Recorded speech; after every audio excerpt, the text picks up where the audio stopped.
안녕하세요. 처음 뵙겠습니다. 네, 김혜진 관세사라고 합니다. 네, 저는 이페스 코리아에서 관세사 2차 시험에서 무역실무 강의를 맡고 있고요.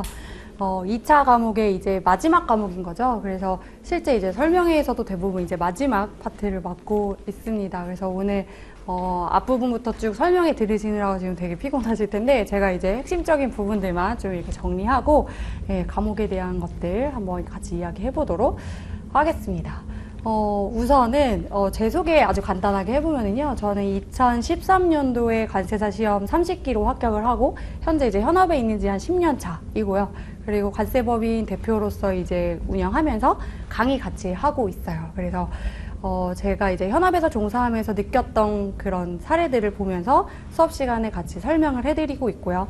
그리고 또 다년간의 강의를 해오면서 여러분들이 사실 힘들어하는 점 그리고 궁금해하거나 어려워하는 점들은 항상 비슷비슷한 것 같아요. 그래서 그런 것들을 바탕으로 강의를 이제 하려고 노력을 하고 있습니다. 그래서 우리 오늘 이제 본론으로 들어가서 앞서 이제 과목들에 대한 설명들 다 들으셨을 텐데 무역실무라고 하는 과목은요. 어떤 과목일까? 라고 한번 생각을 해보면 앞에서 봤던 세 과목 2차에서 1, 2, 3차의 특징은 뭐냐면요. 다 우리나라에 있는 내부의 강행법들이라고 보면 돼요. 관세법을 기준으로 관세법, 관세율표, 관세평가 이런 것들이 결국에는 국내에 있는 강행법이라서 사실 범주 자체가 굉장히 좁고 무역실무 같은 경우에는 어떠냐면 수출입과 관련된 전반적인 절차들 그렇기 때문에 우리 수출입 거래는 국가가 국가 간에 이루어지는 거래이다 보니까요. 관련되어 있는 협약, 그쵸?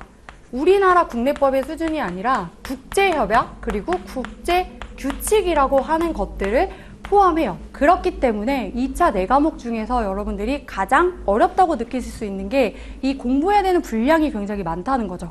결국에는 무역과 관련되어 있는 기본적인 이론이라는 것은 무엇이냐면 우리가 무역계약이라는 것들이 성립을 하겠죠.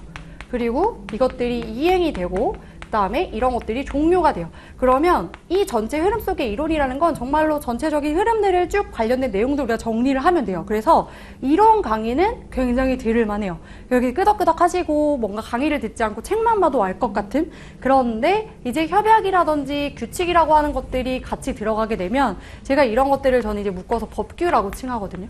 근데 요렇게 들어가면 이제 조금 힘들어 하세요. 공부량이 많으니까. 그런데 저도 여기까지면 좋겠어요. 그런데 이제 우리 어때요? 무역실무는요. 여기에 국내 강해법이 또 들어가요. 관세법 위에 우리나라 무역거래자, 수출자, 수입자가 지켜야 하는 거는 뭐가 있냐면 대외무역법 그리고 외국한 거래법 이거는 국내 강행법이에요.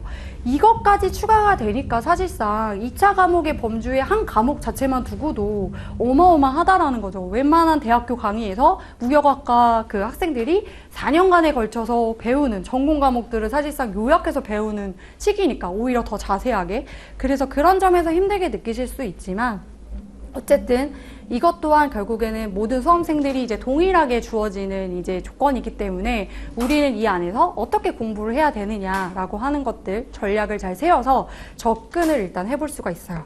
그리고 뭐 하나 더 추가적으로 말씀드리면 우리는 이제 관세사 시험이잖아요. 그렇죠? 관세사는 관세 전문가라고 하기보다는 사실상 실무적으로 현업에서 일을 해보면요. 관세 전문가가 아니라 결국에는 관세 및 무역에 관한 전문가예요. 그래서 무역에 대한 전반적인 것들을 알아야지만 진짜 관세사가 되어서 관세 전문가로서 무역 전문가로서 활동을 해야 되니 이 시험이라는 범주 안에도 중요한 과목으로 차지하고 있다는 점. 그리고 여기 있는 이제 대무역법과 외환거래법 같은 경우에는 2010년부터 2차 과목으로 들어온 과목이에요. 원래는 이제 1차로 있던 게 이제 2차로 들어와서 우리는 이제 크게 굵직굵직하게 보면 이론을 공부한다. 그 다음에 법규를 공부하고 그 다음에 대외무역법과 외환거래법을 준비했을 때 이제 한 과목이 완성이 된다라고 볼 수가 있겠죠. 그래서 우리 이런 문제들 최근에 우리 이제 2023년도 관세사 시험 기출문제를 아마 아직 보진 않으셨을 것 같아요. 지금 설명해 와서 이제 어떻게 공부할지 좀 공부를 하고 계실 테니 실질적으로 아직 기출문제를 안 보신 분들도 계시겠지만 우리 무역실무는 다른 과목들과 마찬가지로 20점짜리 2개, 그 다음에 30점짜리 2문제가 나오거든요. 그런데 올해 시험만 놓고 보면은 저희가 수업 시간에 공부했던 내용 그리고 모의고사에서 다루었던 내용들처럼 기본적으로 중요한 법규를 중심으로 출제가 되었어요.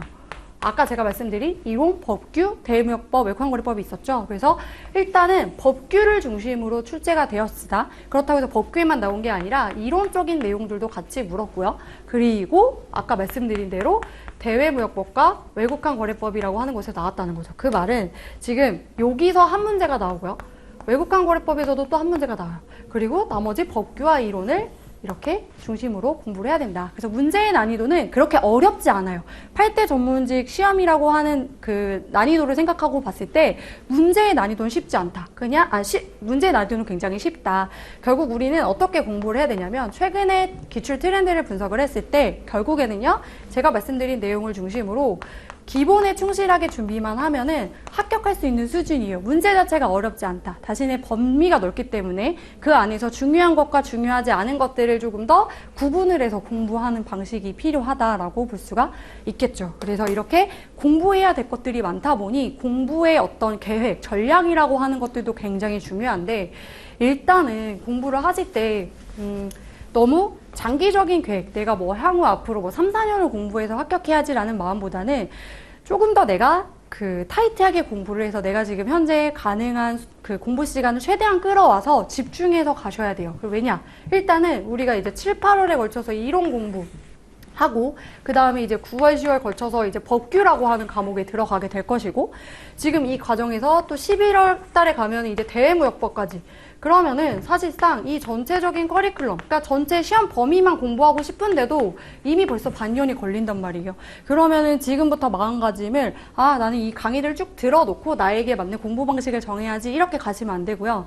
이미 이 공부를 시작하는 이 시점부터 마음을 이제 단단히 먹으시고 그 다음에 다음 범위로 넘어가기에 있어서 그냥 강의를 듣고 끝나는 게 아니라 이미 이 단계에서 우리의 머릿속에 입력이 되고 그리고 출력이 될 수 있게 해야 된다. 왜냐? 우리 시험은 2차 시험의 특성은 이제 서술을 해야 되는 거잖아요. 그렇죠? 그렇기 때문에 사실상 암기를 잘한다라고 하는 것보다는 입력한 것들에 대해서 결국에는 출력해지는 과정까지 이어져야 돼요. 그래서 공부에 대한 방식이 훨씬 다른 과목에 비해서 중요하다.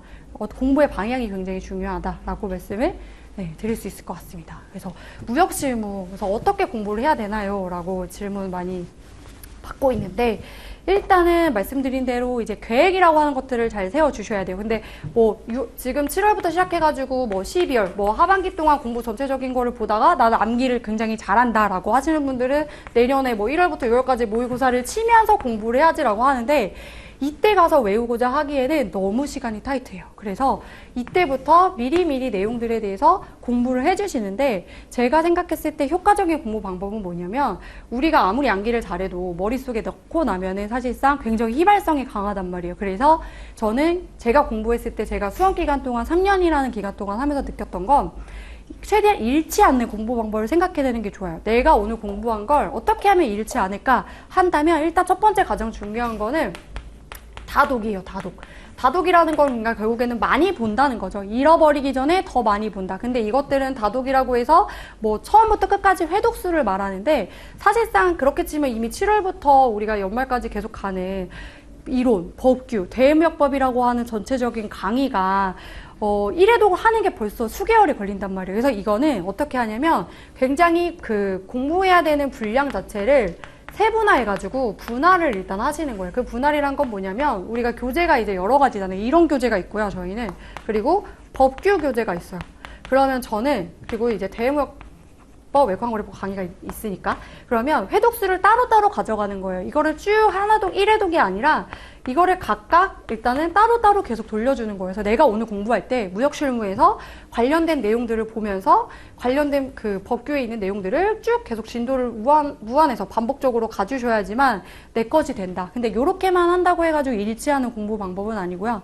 내가 내 머릿속에 든 거를 계속 끄집어내는 작업이 굉장히 중요해요. 그래서 저는 이거를 리마인딩이라고 칭하는데 리마인드 해야 된다라고 말을 하는 것이 사실상 이제 우리가 공부를 할 때 예를 들어서 오늘 내가 1부터 10페이지까지 했고 나의 이번 주 계획은 만약에 11페이지부터 이제 21페이지를 내가 오늘 외우겠다 이렇게 했다면 사실상 오늘 이걸 다 외웠어요. 내가 아주 열심히 해서. 그래서 다음날이 됐죠. 이걸 하고 넘어갈 테죠. 그런데 이렇게 넘어가는 순간 이미 앞에 있는 내용들이 고스란히 사라져요. 정말 신기하게. 그래서 저는 어떻게 했냐면 오늘 이렇게 공부했으면요. 다음날 이렇게 가지 않아요.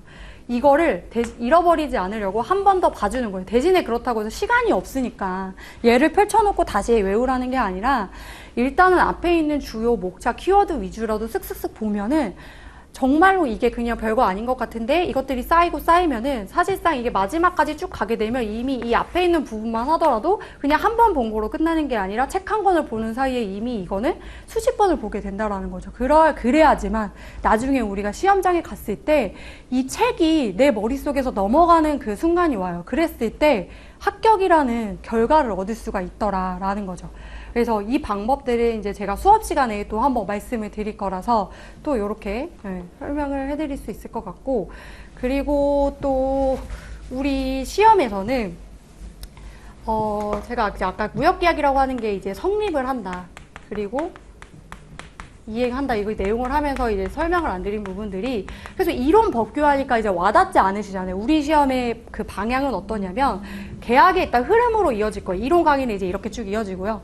그런데 이 이론상에 있는 내용들이 관련된 법규들이 꼭 있거든요. 이행이라고 하는 거 뭐가 있냐면, 물론 이제 수업 시간은 아니지만 보험, 그 다음에 무역 대금을 결제해야 되고 물건을 보내줘야 되잖아요. 사실상 이런 세 가지 큰 파트로 나눠줘요. 근데 요것들과 관련된 법규들이 있겠죠. 예를 들어서 국제, 무역과 관련된, 보험과 관련된 법규가 있을 것이고, 결제라고 한다면 이제 UCP 600이라고 해서 신용장 등등과 관련된 여러 법규들이 쭉쭉쭉 있습니다. 그리고 운송과 관련되어서도 세계 국제적인 모든 규칙들이 있다는 거죠. 그리고 종료 관련해서도 관련된 협약들이 있고, 그리고 전체적으로 무역 계약의 전반적인 것과 관련되어서는 CISG, 그 다음에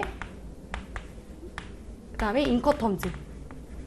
그래서 우리 무역 거래에서, 그 무역 실무에서 중점적으로 봐야 되는 건 뭐냐면요.